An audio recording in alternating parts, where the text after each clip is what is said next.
இரவில் நந்தி எழுந்து நடக்கும் 3 அமானுஷ்ய கோயில்கள். இரவு நேரத்தில் மட்டும் அந்த கோவிலுக்கு போயிடவே கூடாது.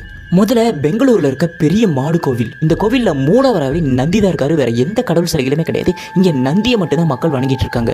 அந்த காலத்தில் இந்த ஊர் மக்கள் கடலை வியாபாரம் தினமும் பண்ணிட்டு இருக்காங்க. அப்போ ஒரு மாடு இவங்களோட கடலைலாம் தினமும் வந்து சாப்பிட்டு இருந்திருக்கு.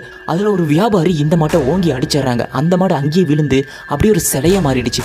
மாறினது மட்டும் இல்லாமல் அந்த சிலை மிகப்பெரிய ஒரு அளவில் வளர்ந்துட்டு வந்திருக்கு. அது மட்டும் இல்லாமல் உயிர் பெற்று பக்கத்தில் இருக்க எல்லா கடலைகளையுமே இன்ன வரைக்குமே அந்த நந்தி சாப்பிட்டு இருக்காமா. அப்புறமா உங்களுக்காகவே சூப்பராக ஒரு பார்ட் டைம் ஜாப் கொண்டு வந்திருக்கேன். இதன் மூலியமா நீங்க மாசம் 15,000 to 30,000 வரைக்கும் ஏர்ன் பண்ண முடியும். அது வீட்டில இருந்தே ஒர்க் ஃப்ரம் ஹோம் தான். இதுல நீங்க எந்த விதமான இன்வெஸ்ட்மெண்ட்டுமே பண்ண தேவையில்லை. இந்த ஒர்க்கை வீட்டில் இருக்க எல்லாருமே பார்க்கலாம். ஒர்க் ஃப்ரம் ஹோம் தான். இந்த ஜாப்ல ஜாயின் பண்றதுக்கான கான்டாக்ட் நம்பர் ஸ்கிரீன்ல கொடுக்குறேன். அது மட்டும் இல்லாம கீழே டிஸ்கிரிப்ஷன்ல லிங்க்கும் கொடுக்குறேன். WhatsApp group link. இதுலயும் நீங்க போய் ஜாயின் பண்ணிக்கலாம் அந்த ஜாப்ல.